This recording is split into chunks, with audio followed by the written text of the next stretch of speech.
Shalom!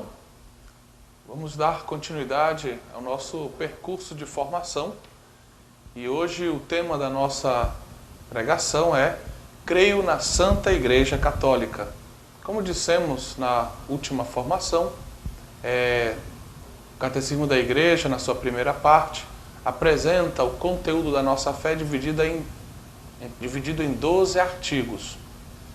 E na última formação vimos o 8º artigo, Creio no Espírito Santo, e hoje vamos tocar nos principais pontos do 9º artigo, Creio na Igreja, na Santa Igreja Católica. Porém, esse artigo, se você tomar o índice do catecismo, você vai ver que ele está dividido em 6 parágrafos. Mas nós vamos, nesta formação, por causa do tempo, vamos nos referir apenas aos 3 primeiros parágrafos. Quais são os 3 primeiros parágrafos? Primeiro, a Igreja no desígnio de Deus. O segundo, a Igreja como povo de Deus, corpo de Cristo e templo do Espírito. O terceiro parágrafo, a Igreja que é una, santa, católica e apostólica. E, para completar a informação, parágrafo 4, 5 e 6, que nós não veremos nesta formação, tem como títulos, parágrafo 4, os fiéis em Cristo, e aí se fala da hierarquia da igreja, da vida consagrada, da vida laical. Depois, no parágrafo 5, a comunhão dos santos. E, concluindo esse artigo, no parágrafo 6, se fala de Maria como mãe de Cristo e mãe da igreja. Bom, introduzindo esses 6 parágrafos, nós temos no Catecismo número 748, o Catecismo que recorda as palavras da Lumen Gentium, da Constituição Lumen Gentium sobre a Igreja do Concílio Vaticano II. Recorda essas palavras para ensinar que o mistério da Igreja depende inteiramente do mistério de Cristo. Quando a gente toma o título mesmo da Constituição Lumen Gentium, luz para os gentios, algumas pessoas pensam que a luz para os gentios é a igreja no mundo que brilha, mas não. Essa luz não é a luz da própria igreja, né? É a luz de Cristo que brilha que brilha na igreja, né? Ou seja, não é a igreja que tem uma luz própria, mas ela reflete a luz do Cristo. Os padres da igreja, recorda o catecismo, usavam uma imagem muito interessante para apresentar essa relação entre a igreja e Cristo e essa luz que pertence a Cristo, mas que chega ao mundo através da igreja. Se comparava Cristo ao sol, enquanto a igreja era apresentada como a lua.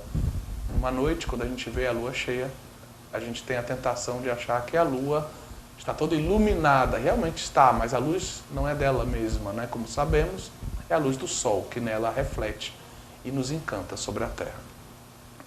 Bom, no 749, disse também que o mistério da igreja depende diretamente também do artigo anterior, do 8º artigo, aquele que se refere ao Espírito Santo.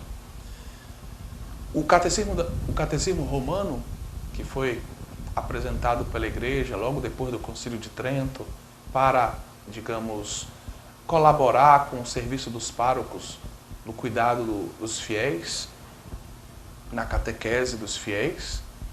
O Catecismo Romano dizia: após termos mostrado que o Espírito Santo é a fonte e o doador de toda a santidade, confessamos agora que foi ele quem dotou a igreja de santidade. Então, dessa forma se fazia o nexo, a conexão entre o creio no Espírito Santo, artigo 8º, e o creio na Igreja Católica, Santa Igreja Católica, no artigo 9º. Uma citação ainda se destaca, de Hipólito, na Traditio Apostólica. A Igreja, é o lugar onde floresce o Espírito. Então, essa citação também ajuda a compreender que não dá para falarmos do mistério da igreja sem o fundamento de Cristo.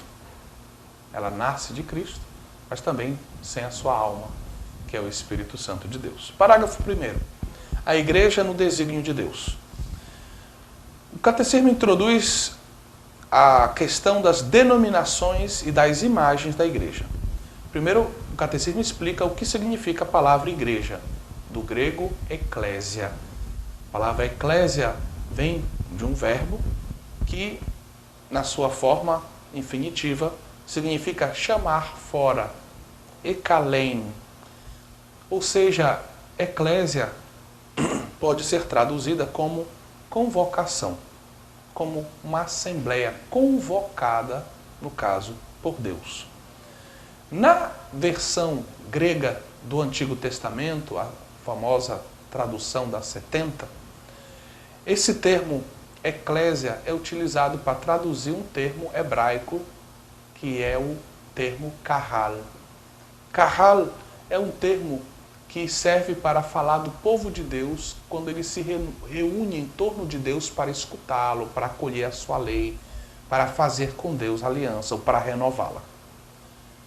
Na linguagem cristã, a palavra eclésia, ou a palavra em português igreja, e você pode ver isso no número 752 do Catecismo, ela tem um tríplice significado, e esse tríplice significado é inseparável, segundo o Catecismo. Ela pode designar tanto a assembleia litúrgica reunida, por exemplo, para celebrar a Eucaristia no domingo, quanto também a comunidade local, ou seja, a igreja particular, a igreja da Arquidiocese de Fortaleza ou da sua diocese, mas também ela pode significar a igreja espalhada por todo o mundo, a igreja que é essa comunhão entre céu e terra, a igreja universal. A igreja, não importa em qual desses significados, digamos, a palavra esteja sendo utilizada, a igreja ela sempre vive da palavra e dos sacramentos. Então, esse tríplice significado parece importante. Bom, os símbolos da igreja. No número 753, se diz que existem inúmeras imagens, símbolos para se falar da igreja, tanto no Antigo quanto no Novo Testamento. Cada uma é como um ângulo do mistério. Mistério poliédrico, com diversas superfícies, belíssimo, criado por Deus, desejado por Deus, gerado na cruz e também cheio do poder da ressurreição de Cristo. E por isso, cada imagem ela colhe uma dimensão da igreja, um ângulo da igreja, né? Porém, o texto do Catecismo diz que no centro de todas essas imagens existe a noção do Cristo cabeça e da igreja como corpo. Parece dar uma certa preferência para essa imagem.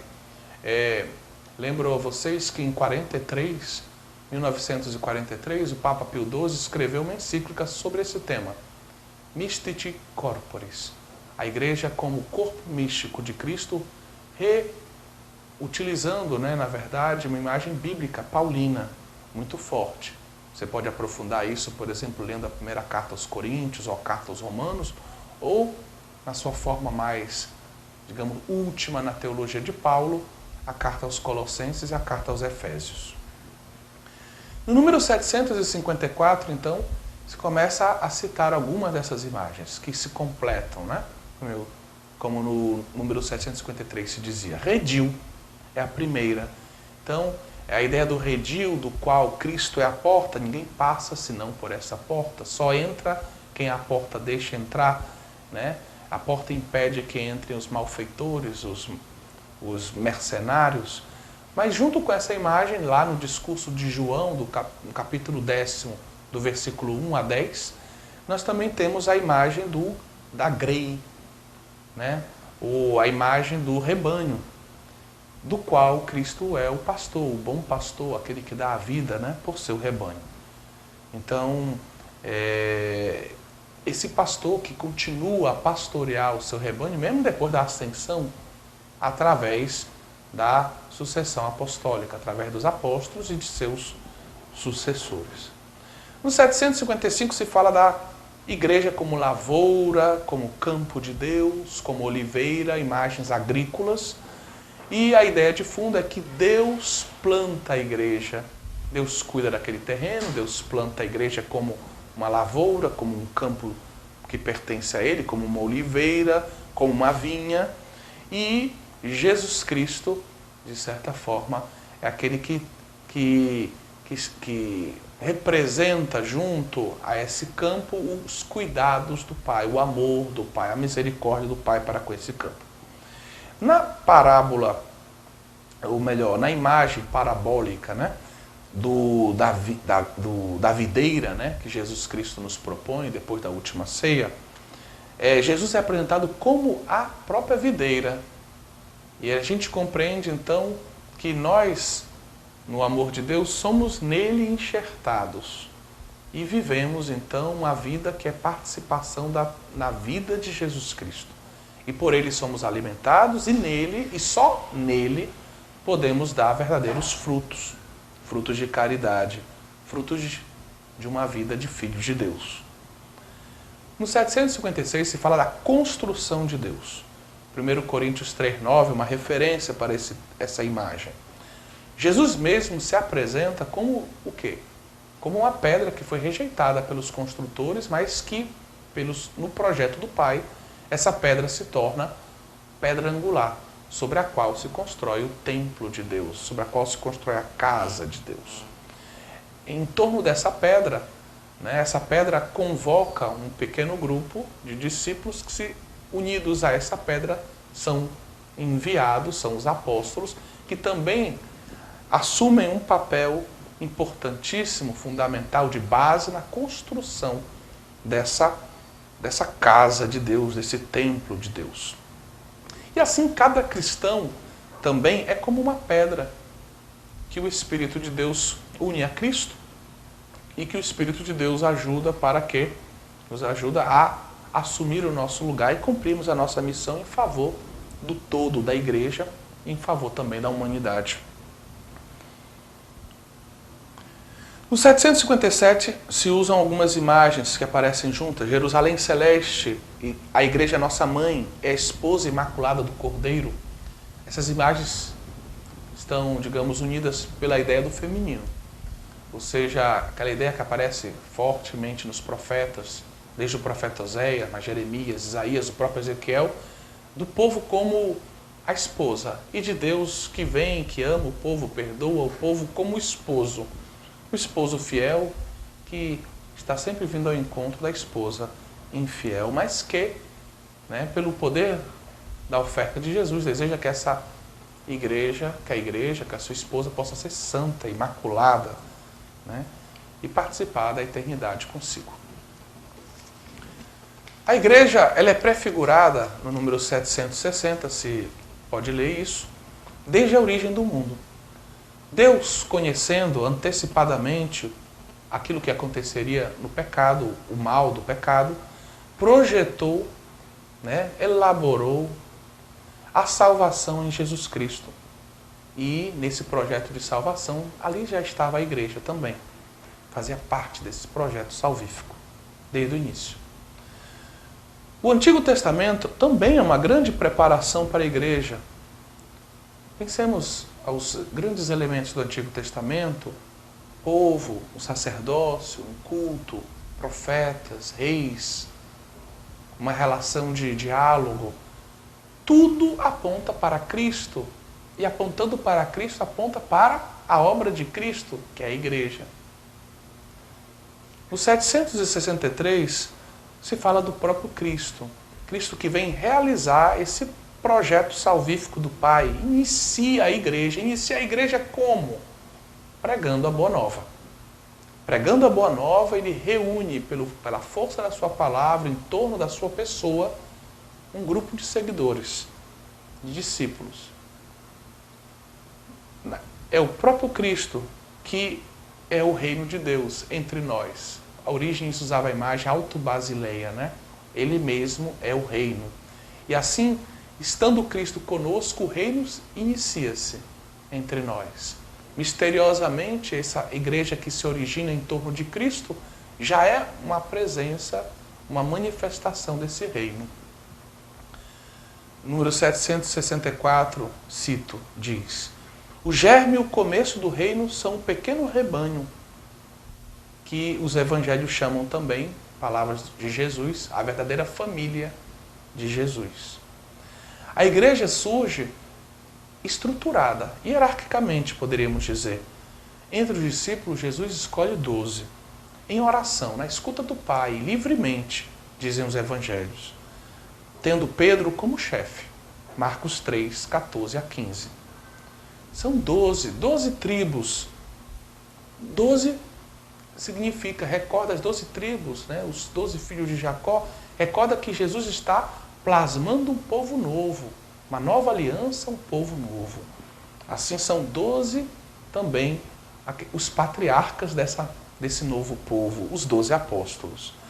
Como o livro do Apocalipse, no capítulo 21, versículo 12 a 14, nos recorda, esses 12 são pedras fundamentais da Nova Jerusalém, da igreja que está sendo originada, que está se originando em torno do ministério público de Jesus. 766 diz: a igreja nasce do dom da vida de Cristo antecipado na Eucaristia e realizado na cruz. A imagem da cruz, do lado aberto de Jesus, da água e do sangue, fez com que os padres da igreja compreendessem que ali nascia, de certa forma, como Eva do lado de Adão, adormecido, a igreja do lado do Cristo, o novo Adão, que adormece o sono da morte. Então Jesus morre para dar vida. Jesus assume a nossa morte para nos dar uma vida nova. A igreja nasce dessa oferta de vida de Jesus. 766 também cita Lumen Gentium 3, onde se diz que o começo e o crescimento da igreja são significados pelo sangue e a água que jorram do lado de Cristo na cruz. 767. No Pentecostes, a igreja, recebendo a infusão do Espírito do Senhor ressuscitado, parte em missão, manifesta publicamente para todos os homens que em Jerusalém estavam a sua natureza, a sua missão, né, o seu envio. Então a igreja se manifesta publicamente no cumprimento da sua missão. 768. Para que ela cumpra a sua missão, o Espírito lhe dá os seus dons hierárquicos e carismáticos. Então essa igreja, ela nasce de Cristo, é toda guiada, iluminada, fortificada, né? Recebe do Espírito como da alma a força para viver a sua missão. Esses dons do Espírito que são essenciais para a vivência da igreja.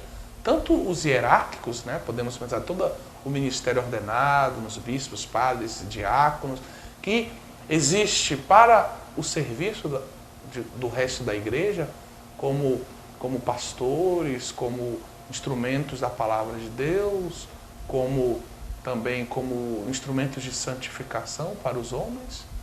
Mas também pensemos em toda a riqueza carismática da igreja, né? Todos os carismas religiosos, de novas comunidades, de movimentos, que também são esse dom que o Espírito oferece à igreja, para que em cada tempo a igreja seja nova, seja jovem, seja bela e cumpra a sua missão. A igreja, porém, a igreja que se origina ali na pregação de Jesus, que nasce da oferta de vida de Jesus, que se manifesta publicamente no cumprimento da sua missão em Pentecostes, a igreja chegará à sua consumação na glória celeste. É o que nos diz o número 769. E assim, a gente vai chegando já ao final do primeiro parágrafo. O último ponto que precisamos abordar é o mistério da igreja. No número 770 se diz que está na história a igreja, mas ela transcende a história. A igreja não pode ser compreendida apenas com os olhos da carne, os olhos da história, os olhos apenas da razão, mas a igreja precisa ser entendida também iluminada pela nossa razão, iluminada pela fé, né, para podermos escolher a sua identidade e a sua missão. ela é, ao mesmo tempo, uma sociedade provida de órgãos hierárquicos e o corpo de Cristo. Ela é assembleia visível e comunidade espiritual. Ela é igreja terrestre e igreja enriquecida pelos bens celestes. Ela é humana e divina. É uma realidade complexa, mas ao mesmo tempo, complexo não significa complicado. Complexo significa, né, que só Deus poderia realmente realizar essa união do humano e do divino. E aí a gente imediatamente pode associar toda a estrutura sacramental da igreja ao próprio mistério da união hipostática. A união do verbo o verbo que assume a nossa natureza humana é o fundamento teológico dessa sacramentalidade da igreja, desse ser visível e invisível da igreja, divino e humano da igreja, né? Terrestre e celeste. Esse grande mistério. Só com os olhos da fé a gente pode colher a totalidade daquilo que isso significa. No 782 se diz: a igreja é mistério da união dos homens com Deus. União para os que dela fazem parte e chamada a união para os demais, poderíamos dizer. Ou seja, a igreja é esse mistério da união do homem com Deus. Essa união do homem com Deus que já se realiza na vida daqueles que fazem parte ativamente da igreja, mas ao mesmo tempo essa união dos homens com Deus que é um chamado.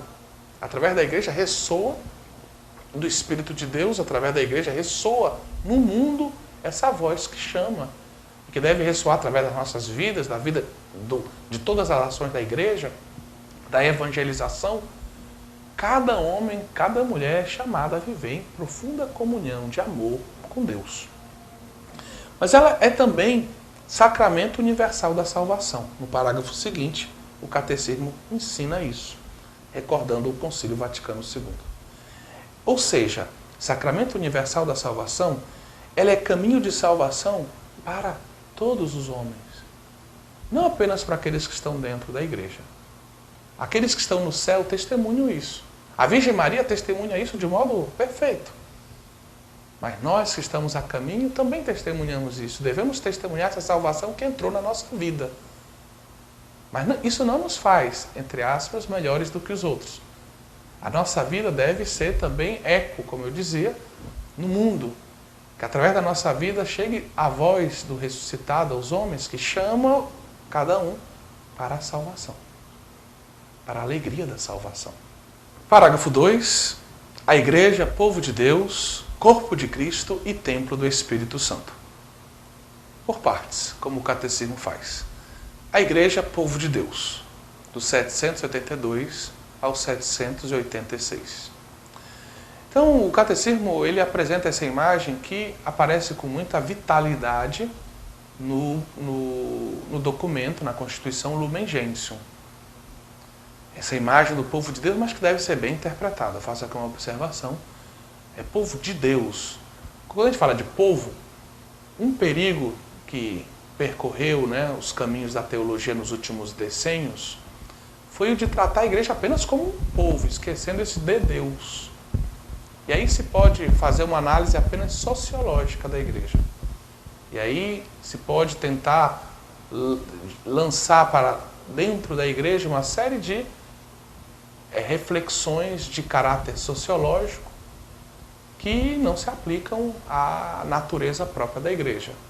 Por exemplo, se fala de democracia, se fala de classes dominantes, de proletariado, se pode introduzir todas essas visões, tipicamente civis ou sociológicas, dentro de um discurso que, no fundo, tem que ser teológico, com todos os riscos que isso possa acarretar.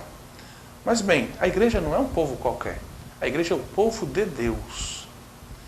E, como povo de Deus, o catecismo, então, nos coloca 7 pontos para que nós compreendamos melhor o que isso significa.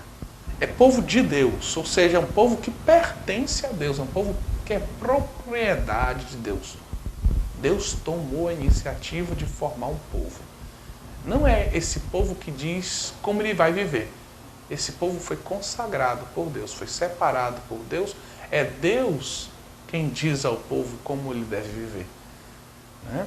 Depois, torna-se membro desse povo, não apenas pelo nascimento biológico, mas torna-se membro do corpo desse povo pelo batismo. O batismo é esse novo nascimento, essa experiência que nos introduz nesse povo. Como o Santo Tomás de Aquino chamava, o batismo é a iannua sacramentorum. A janela é a porta para os demais sacramentos. Nos introduz, né? Nos enxerta no Cristo, nos introduz no povo de Deus. O ponto terceiro, o chefe desse povo é Cristo. Por detrás do Papa, por detrás dos bispos, por detrás de todas as autoridades, né, que o Espírito Santo, digamos, suscita dentro da igreja, está Cristo. É Cristo quem comanda essa barca. Nos recordou recentemente o Papa Bento XVI, na sua despedida, né, antes dele se tornar, digamos, deixar a sede de Roma vacante. E também o Papa Francisco também tem nos recordado em algumas homilias esse fato, né? Ou seja, Cristo é quem comanda, Cristo é quem guia a igreja, Ele é o chefe, a cabeça da igreja, do povo de Deus. E esse povo é um povo messiânico, é um povo ungido, que a cabeça é ungida, Jesus Cristo, e Cristo quer dizer ungido. Esse povo também é ungido. É ungido por quem? Por Deus, mas essa unção é o próprio Espírito de Deus. A condição desse povo, qual é o status desse povo? O status desse povo é o melhor status que um povo possa querer ter, que só Deus pode dar. É o status dos filhos de Deus. O status da liberdade dos filhos de Deus. É essa experiência que a gente tem na vivência desse povo. Nenhum Estado, por mais soberano e forte, e potente, e rico nesse mundo, pode nos dar isso. Mas Deus pode. Essa é a alegria, a felicidade de ser filho de Deus. A liberdade dos filhos de Deus. A lei desse povo. Qual é a lei desse povo de Deus? É o amor. É o amor dado pelo Espírito Santo de Deus. É a caridade. Qual é a missão desse povo? A missão desse povo é ser no mundo sal. Né? Sal da terra. É ser luz no mundo. A meta, o objetivo, esse povo está caminhando com um objetivo. O objetivo, né, peregrina na história, e o objetivo é o reino de Deus, o céu, a santidade.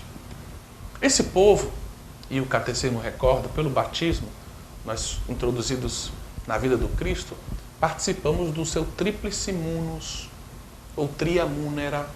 Quer dizer, pelo batismo nós participamos do seu sacerdócio, da sua realeza e do seu ser mestre, ser profeta também. E o catecismo nos recorda isso. Esse povo é um povo de sacerdotes que participa da oferta de Cristo ao Pai, desse movimento de amor que Cristo, através do qual Cristo oferece todo o seu ser e com ele todos nós ao Pai. É um povo profético, né? Vive a palavra de Deus, anuncia essa palavra de Deus, encarna essa palavra de Deus na sua vida. É um povo de reis. E ser rei, dentro da conotação, dentro da mentalidade bíblica, é ser servo. Né? Servir. Então, quanto mais nós servimos, mais reis nós somos, mais nos assemelhamos a Cristo. Nós somos reis, reis que se alegram contra a sua razão de ser no serviço humilde. E aí passamos para o próximo ponto, a igreja corpo de Cristo. Nós recordamos que, quando o catecismo fala daquelas imagens, né, da igreja, no centro, o catecismo recorda, está essa noção, né, da igreja como corpo de Cristo associada a Cristo cabeça. Um só corpo, né? Ou seja, a igreja é esse um só corpo, essa unidade, né?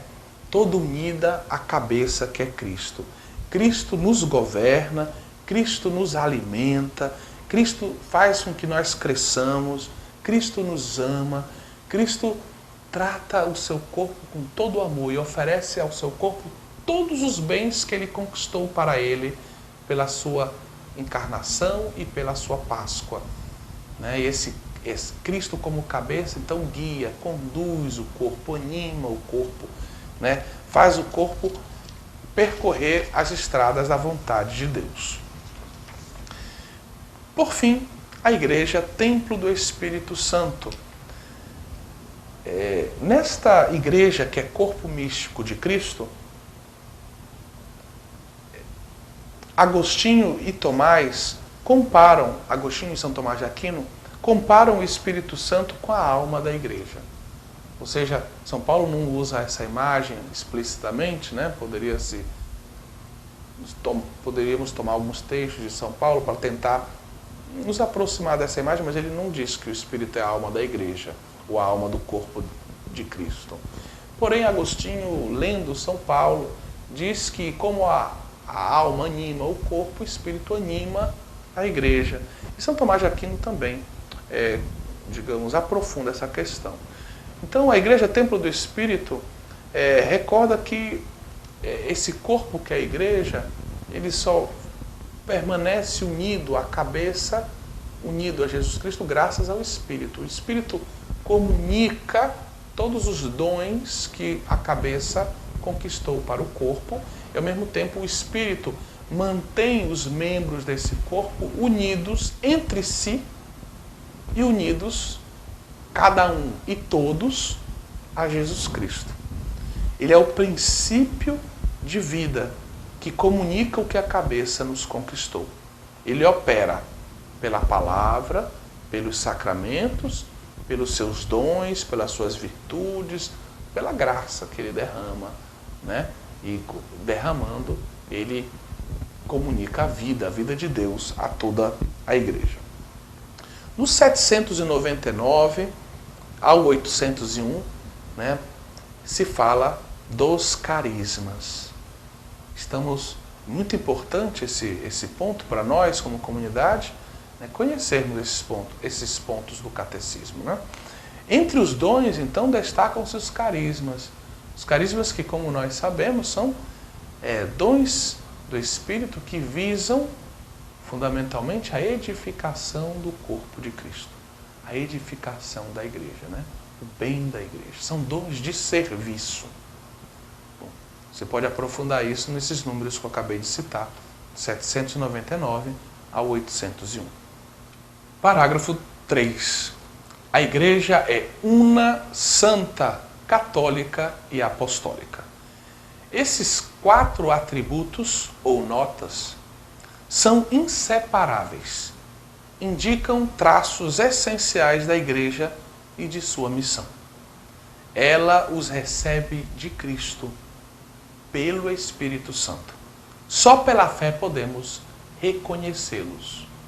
É muito importante a gente compreender, quando a gente defende, né, que a igreja é santa, por exemplo, eu não estou defendendo uma santidade de todos os membros da igreja.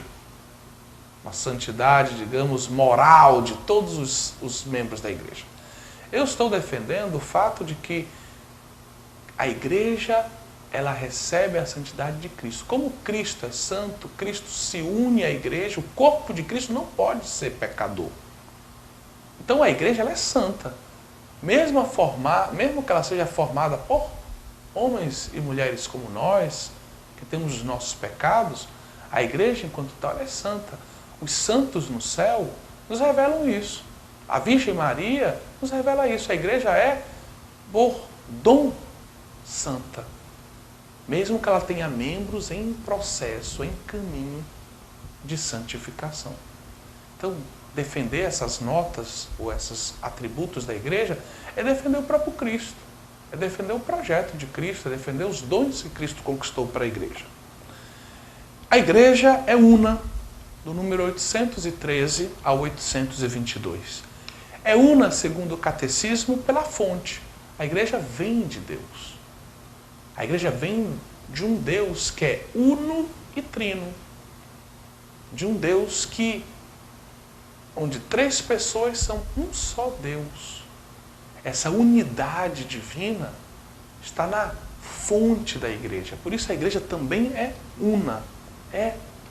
Vive o mistério da unidade de Deus. É una pelo fundador. Ela tem um só fundador, Jesus Cristo. Jesus Cristo é o pastor, né? Um só pastor, um só rebanho, é o único mediador o Filho do Pai que veio nos salvar, morreu numa cruz, ressuscitou. Então, a origem da igreja é Jesus Cristo. É um evento único, incomparável, inigualável. Né? Por isso a igreja também é una. É una também pela alma. O Espírito Santo de Deus, que é a terceira pessoa da Santíssima Trindade, que comunica essa unidade para a igreja. A unidade, 814 nos diz, não é homogeneidade, mas é uma unidade com espaço para a diversidade. A variedade das pessoas, a variedade dos dons de Deus, fazem com que a igreja não seja um monolito, mas a igreja seja esse reflexo da vida trinitária. Essa unidade, mas uma unidade vivida na diversidade. Eu lembro aqui Santo Agostinho, né? Santo Agostinho que diz, né? No âmbito da discussão com os hereges donatistas, que no essencial sempre há unidade. No acidental há liberdade. Ou seja, existe um espaço para diversidade naquilo que não é essencial, até de opiniões dentro da igreja, mas em tudo, a caridade. Né? Porque viemos de Deus que é amor, Cristo, nosso fundador, fundou a igreja no seu amor, e o Espírito, que é o próprio amor do Pai e do Filho, é quem é a alma da igreja. Bom, depois no 815 se fala dos vínculos de unidade. E o catecismo distingue o vínculo de unidade, um vínculo de unidade primeiro ou invisível, e 3 vínculos de unidade visíveis. O vínculo de unidade invisível, que é o mais importante, é a caridade. E os vínculos de unidade visíveis são 3. A profissão de uma única fé, a celebração de um mesmo culto divino, ou seja, a liturgia, especialmente os sacramentos e ainda mais especialmente a Eucaristia, e a sucessão apostólica, ou seja, o sacramento da ordem, o Papa, os bispos também são uma estrutura de unidade para a igreja, visível.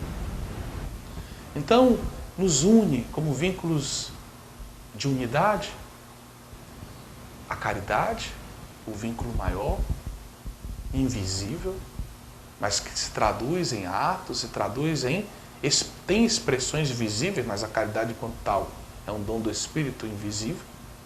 Depois, esses 3 elementos visíveis, uma só fé, que, por exemplo, se expressa no rezarmos, todos os católicos que rezam o mesmo credo, os mesmos sacramentos, a celebração eucarística, mesmo que a forma ritual mude um pouco, né, dependendo se estamos falando de tradições orientais ou da tradição latina, mas os sacramentos são os mesmos, a Eucaristia é sempre a mesma. E, por fim, a sucessão apostólica, né? Estarmos unidos, né, ao Papa, aos nossos bispos, aos padres, que formam também essa estrutura visível de comunhão. No 817 se falam de feridas na unidade.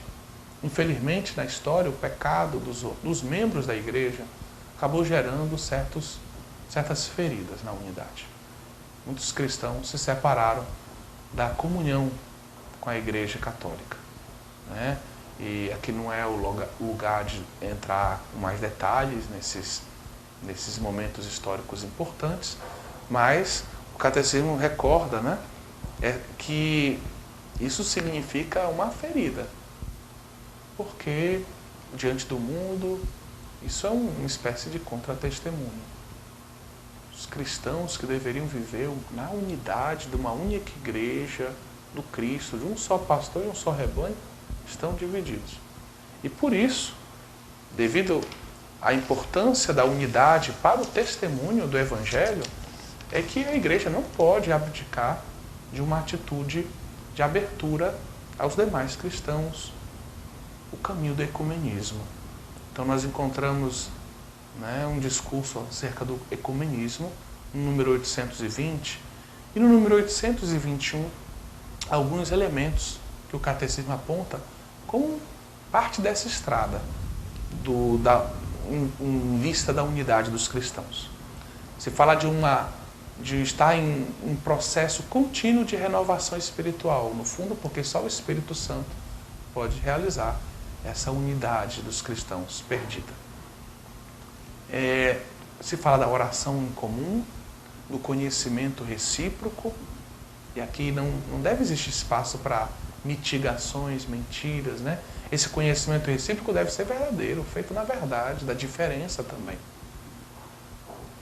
Formação ecumênica para os fiéis e principalmente os ministros, os presbíteros, diálogo teológico e encontros ecumênicos e colaborações também no âmbito do serviço à humanidade.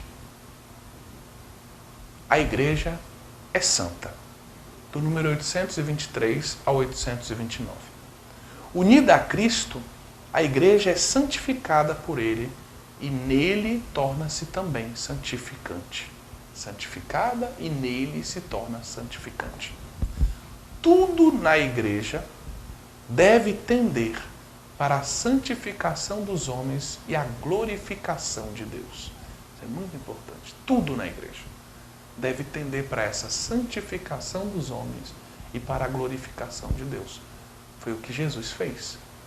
Jesus, na sua vida, em tudo o que ele viveu, disse, realizou, tudo Jesus realizou para a santificação dos homens e para a glória do Pai. Então, caríssimos, também essa é a estrada da Igreja. A alma da santidade é a caridade. Não podemos ser santos sem praticar a caridade. A caridade é esse fogo, como disse São João da Cruz, que abrasa e transforma. Essa força transformante, que faz com que um pedaço de madeira tosca, né, se transforme em chamas de amor. Né? Em chamas de amor a Deus e ao próximo. Bem, ao canonizar um fiel, você pode ler isso no número 828, a Igreja ela evidencia o seu ser santa, porque ela revela, né, de um modo público, para os membros da Igreja, para a humanidade, que novos frutos de santidade, né, ela reconhece na vida dos seus fiéis. Então, ao canonizar um fiel, ela apresenta esse fiel como modelo de virtude, de virtudes vividas de modo heróico. E quando a gente fala de um santo, ou canoniza um santo, né, a gente, no fundo, exalta a Deus. Muitas vezes os irmãos protestantes têm dificuldade de compreender isso, mas quando a gente exalta as virtudes de um São Francisco de Assis, no fundo estamos exaltando as virtudes de Deus, do Espírito Santo de Deus, porque Ele é o artista, é Ele que faz, né, realiza a beleza do projeto de santidade na vida de um homem ou de uma mulher. Então, exaltar a vida de um santo significa exaltar o Espírito, que é o artista que faz, que compõe o quadro da santidade na vida de uma pessoa. Só Ele pode santificar, comunicar o que Cristo conquistou para nós. Mas quando a Igreja canoniza um fiel, além de apresentá-lo como um modelo, né, heróico de vivência das virtudes, ela também apresenta esse fiel como um possível intercessor, como um amigo no céu para nós, a quem nós podemos nos dirigir e pedir a sua intercessão, já que eles estão diante de Deus. Por isso, que, com a exceção do caso dos mártires, se exige, né, se pede que no processo de beatificação e canonização sejam averiguados alguns milagres que devem ter sido obtidos por intercessão dos santos. Ou seja, quando a Igreja canoniza alguém, a gente pode se dirigir a essa pessoa em oração e pedir a ela que interceda junto a Jesus Cristo por nós, ou por nossos caros.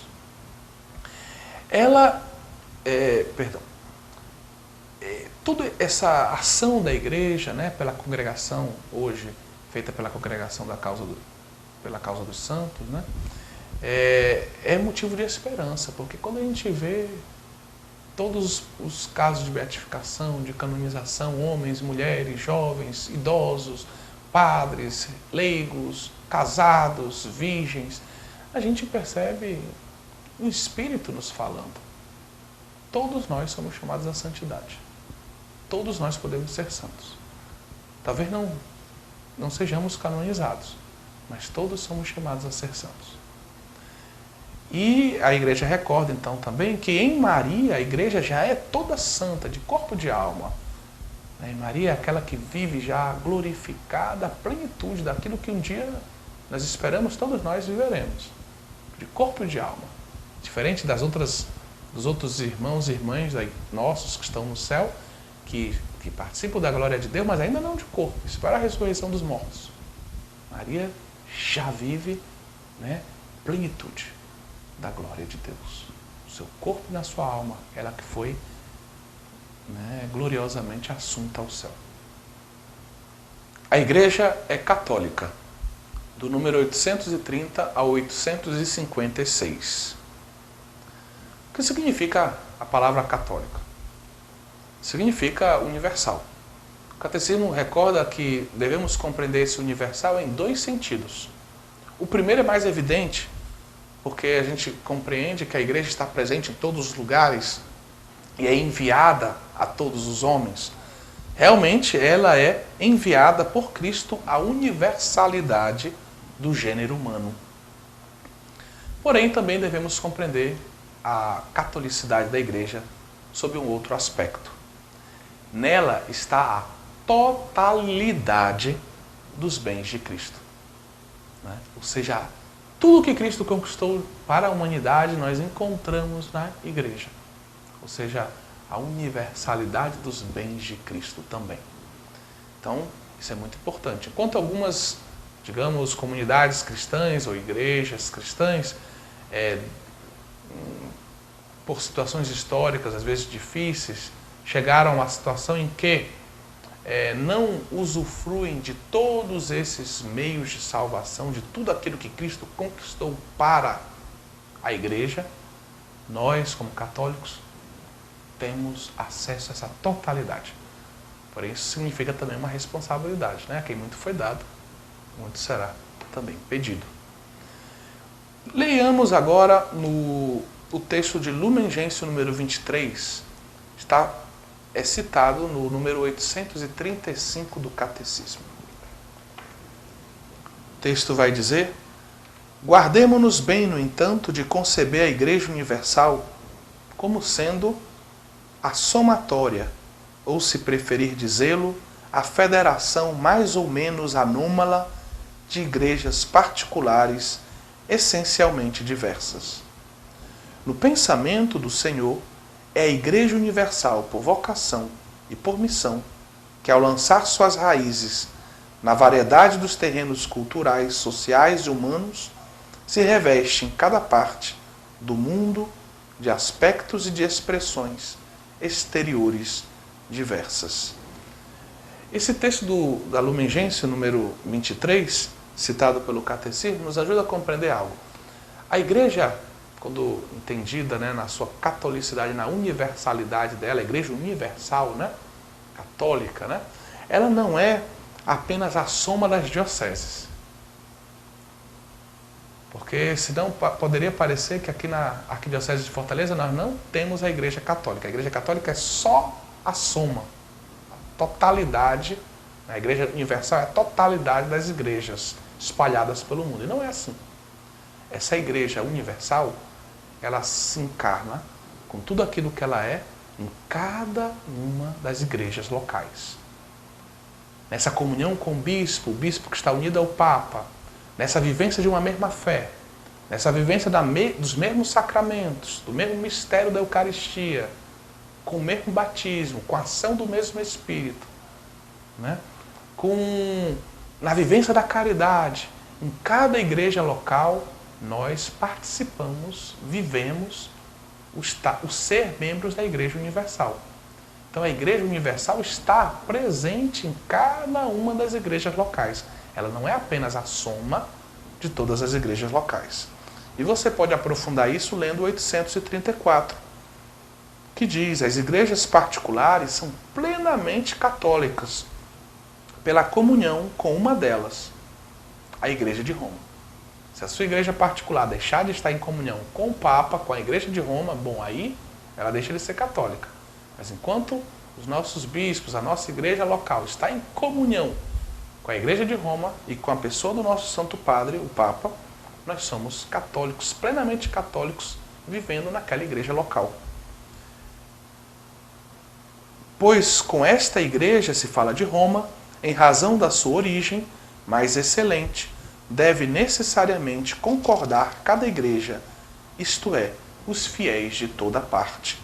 E aqui se cita Santo Irineu de Lyon. Bem, quem pertence à Igreja Católica? É a pergunta que a gente encontra no Catecismo, do número 836 a 838.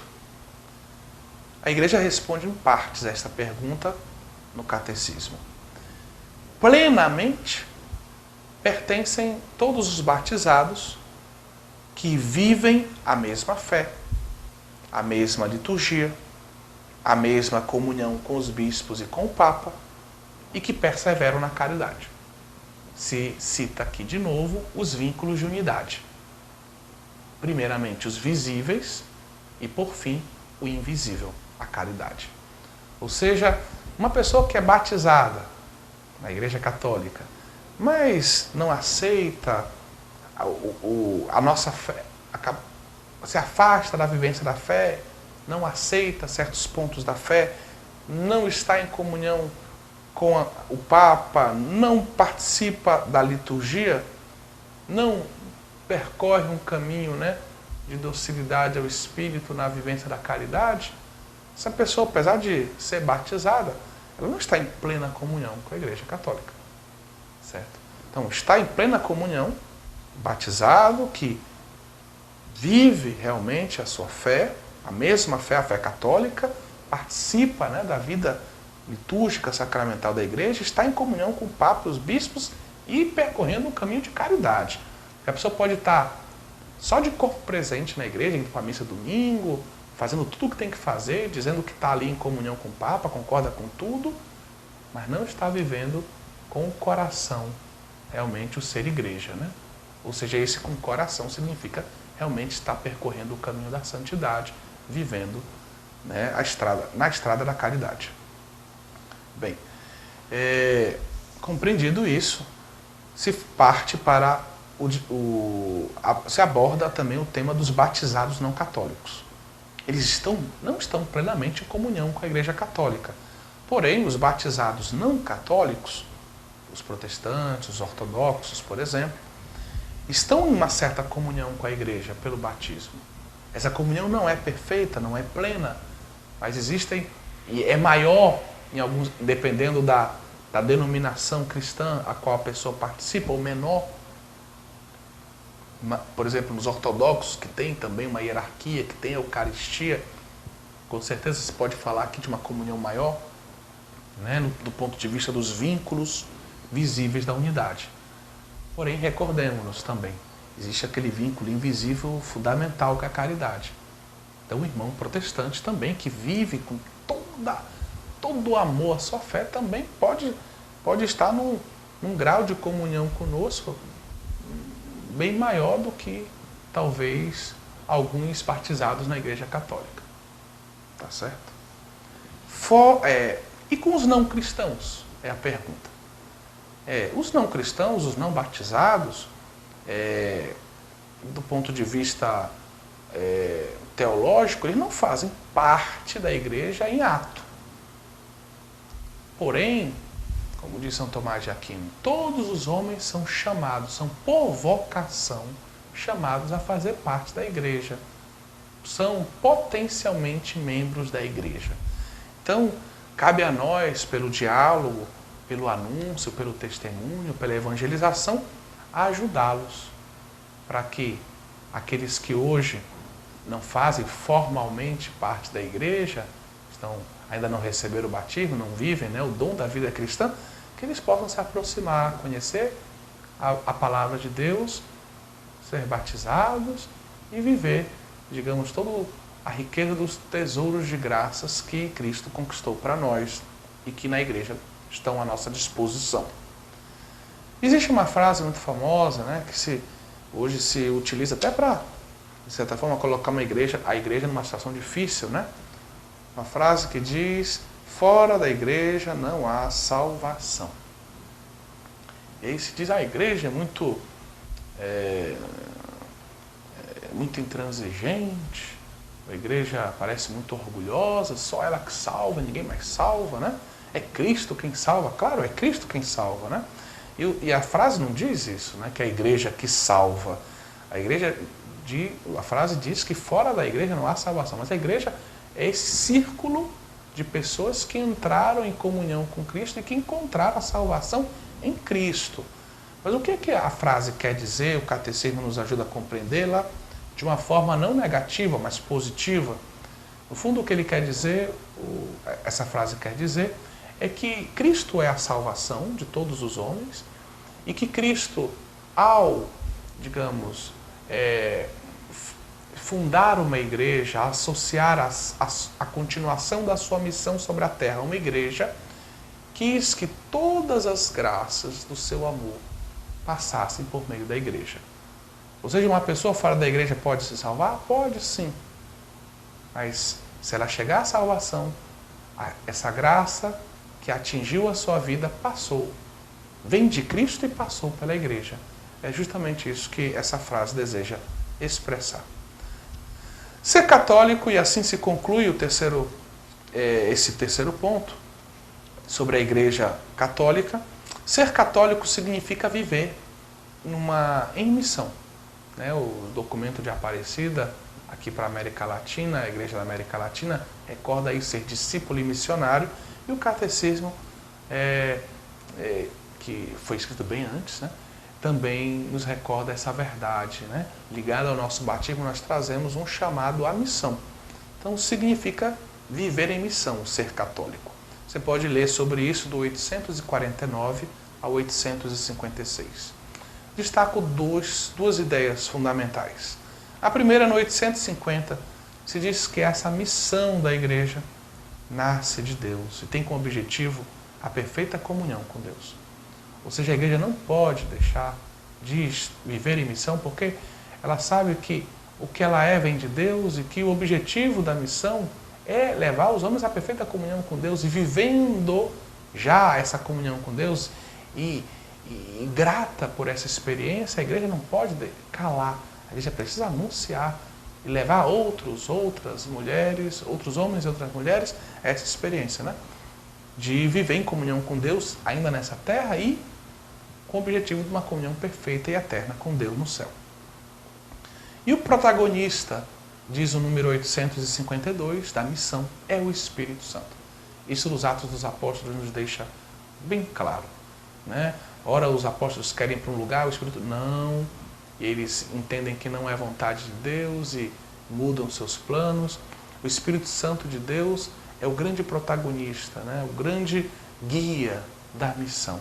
Quando se percorre os caminhos do Espírito, os discípulos, então, colhem muitos frutos, né? Frutos abundantes. Quarto ponto, a igreja é apostólica, do número 857 a 865. O catecismo nos recorda que a igreja é fundada sobre os apóstolos. É muito importante a gente compreender que a palavra apóstolo designa, pode ser traduzido, né? Apóstolo vem do grego, pode ser também traduzida essa palavra como enviados. Os apóstolos são os enviados. Então, a igreja foi fundada sobre os apóstolos. Tem a eles como fundamentos. Você pode ver isso em Efésios 2:20. São testemunhas enviadas pelo próprio Cristo. Ou seja, dizer que a igreja é apostólica não significa dizer que a igreja não vem de Cristo. Ao contrário, como os apóstolos são aqueles que foram escolhidos por Cristo para viver com Ele e foram enviados por Cristo, dizer que a Igreja Apostólica remete a Jesus Cristo. No Catecismo se diz ainda que a Igreja, ela conserva e transmite, com a ajuda do Espírito Santo, o ensinamento dos apóstolos. Ou seja, além de ser fundada sobre os apóstolos, a Igreja também conserva e transmite ao longo do tempo, com a ajuda do Espírito Santo, o ensinamento dos apóstolos. E o ponto seguinte completa esse entendimento inicial, quando se diz que a Igreja continua a ser ensinada, santificada e dirigida pelos apóstolos e através de seus sucessores, o Papa e os bispos, que são ajudados também pelos presbíteros. É importante a gente compreender então isso.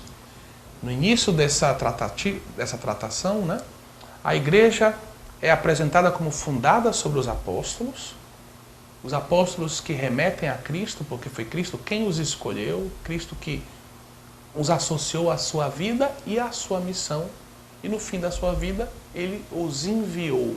Ressuscitado, Ele os envia, como a gente pode ler no final do Evangelho de São Mateus, no capítulo 28, por exemplo, do versículo 18 ao final do Evangelho, ou então, como nós podemos ler também no texto de João 20, tão caro para nós, quando Jesus ressuscitado sopra sobre os apóstolos o seu Espírito e diz: como o Pai me enviou, eu também vos envio. Então Jesus envia os seus apóstolos. E a Igreja, então, nasce desse envio de Jesus Cristo.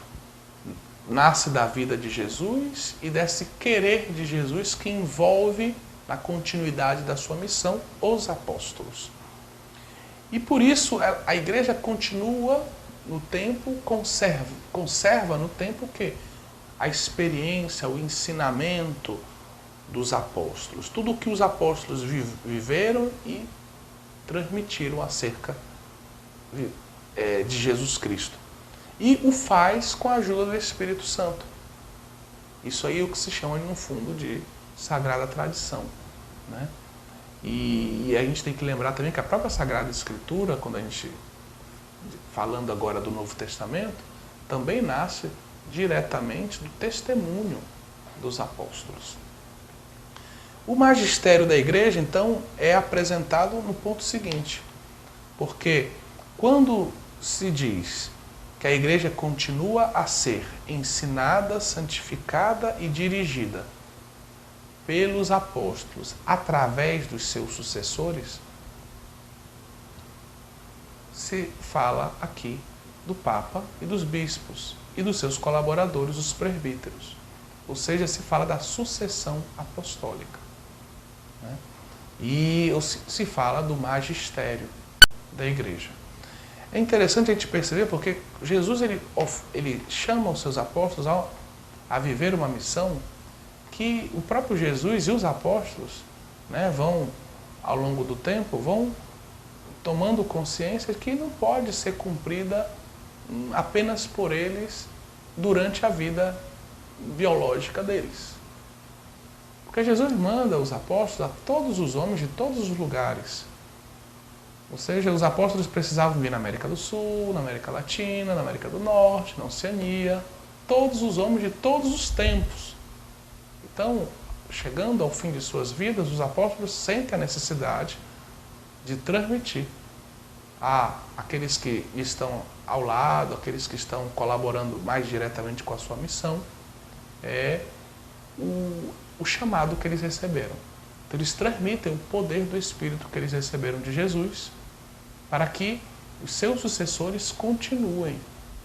E assim, ao longo da história, a sucessão dos apóstolos, né, faz com que esse poder, o mesmo poder que Jesus Cristo confiou aos apóstolos, lá no cenáculo, lá em João 20, seja transmitido ao longo dos tempos.